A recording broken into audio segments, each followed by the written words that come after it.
5 न्याय आणि 25 गॅरंट्या त्या ठिकाणी सांगितलेल्या आहेत। त्यामध्ये 30 लाख सरकारी नोकऱ्यांचं आश्वासन त्या जाहीरनाम्यामध्ये महिला भगिनीला वर्षाकाठी 1 लाख रुपये देण्याचं त्या जाहीरनाम्यामध्ये आम्ही आश्वासन दिलेलं आहे।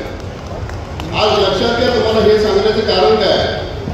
कारण ह्या ज्या निवडणूक ज्यांनी आश्वासन दिलं होतं त्यांच्याकडे आलेले जे कायदे आहे हे 44 कामगार कायदे,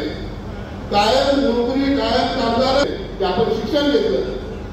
आपला जन्म झाला, शिक्षण घेतलं, आपलं लग्न झालं, आपला उदरनिर्वाह करायचा, आपल्या त्या ठिकाणी घर संसार चालायचे, अशा सगळ्या बाबतीमध्ये एखादा तरुण येणाऱ्या कालावधीमध्ये झाला। पण विरोधी उमेदवाराविषयी फार काही भाष्य खरं तर मी करू इच्छित नाही,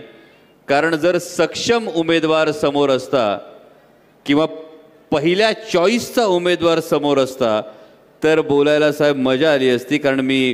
परवाच मीडियामधून ऐकलं, मीडियामध्ये बातमीसुद्धा याची आली होती की समोर असलेले महायुतीचे उमेदवार जरी 4 पक्षांमध्ये बेडुकुड्या मारून गेले असले तरीसुद्धा पहिल्या पसंतीचे उमेदवार नव्हते। उमेदवारी खरं तर ही वेगळ्याच ठिकाणी देण्याची माननीय मुख्यमंत्री महोदयांची इच्छा होती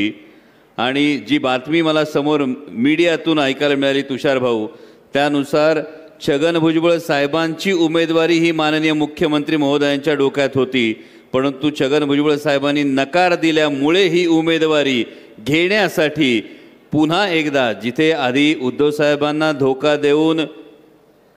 शिंदे साहेबांच्या शिवसेनेत गेले तिथून त्यांनाही उडी मारून शेवटी ज्यांच्यावर टीका केली आणि ज्यांना 2019 मध्ये हिम्मत असेल तर समोर लढून दाखवा असं आव्हान संसदेच्या प्रांगणात उभं राहून देत होते, त्यांच्याच वळसणीला जाऊन आज उमेदवारी घ्यावी लागली। अशी जर केविलवाणी परिस्थिती असेल तर अशा उमेदवाराविषयी फार जास्त बोलणं काशीनाथ भाऊ काही